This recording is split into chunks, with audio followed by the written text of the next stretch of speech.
ভারতীয় সংবাদ মাধ্যম দ্য হিন্দুকে সাক্ষাৎকার দিয়েছেন প্রধান উপদেষ্টা ডক্টর মোহাম্মদ ইউনূস। ঢাকায় প্রধান উপদেষ্টার বাসভবন যমুনায় দেওয়া এই সাক্ষাৎকার দ্য হিন্দু তাদের অনলাইন সংস্করণে প্রকাশ করেছে।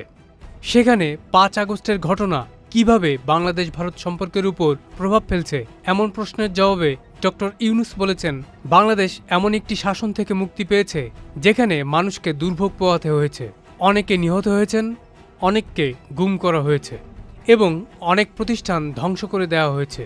তাই বাংলাদেশের এই মুক্তিকে বন্ধু দেশ হিসেবে ভারতের উদযাপন করা উচিত। ভারতে শেখ হাসিনার উপস্থিতি ভারত বাংলাদেশ সম্পর্কের ক্ষেত্রে সমস্যা তৈরি করছে কিনা এমন প্রশ্নের জবাবে ডক্টর ইউনূস বলেছেন, শেখ হাসিনার ভারতে অবস্থান করা কোনো সমস্যা নয়, তবে সেখানে বসে তিনি তার রাজনৈতিক কর্মকাণ্ড চালিয়ে যাচ্ছেন, এটাকেই সমস্যা হিসেবে দেখছেন ডক্টর ইউনূস। যুক্তরাষ্ট্রের নবনির্বাচিত প্রেসিডেন্ট ডোনাল্ড ট্রাম্পের বিষয়ে প্রশ্নের জবাবে তিনি বলেছেন, তিনি মনে করেন পররাষ্ট্রনীতি এবং দেশের সঙ্গে দেশের সম্পর্ক প্রেসিডেন্ট পদে পরিবর্তনের কারণে সাধারণত পরিবর্তিত হয় না।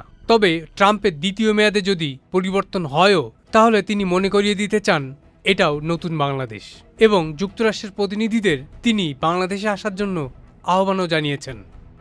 আওয়ামী লীগকে আগামী নির্বাচনে প্রতিদ্বন্দ্বিতা করার সুযোগ দেওয়া হবে কিনা এমন প্রশ্নের জবাবে ডক্টর ইউনূস বলেছেন, তিনি কোনো নির্দিষ্ট রাজনৈতিক দলের বিষয়ে সিদ্ধান্ত নিতে চান না। আর বিএনপি যেহেতু ইতিমধ্যে বলেছে যে সব রাজনৈতিক দল অবশ্যই নির্বাচনে প্রতিদ্বন্দ্বিতা করবে, তাই তার সরকার দেশের একটি প্রধান দলের মতামতকে উপেক্ষা করবে না।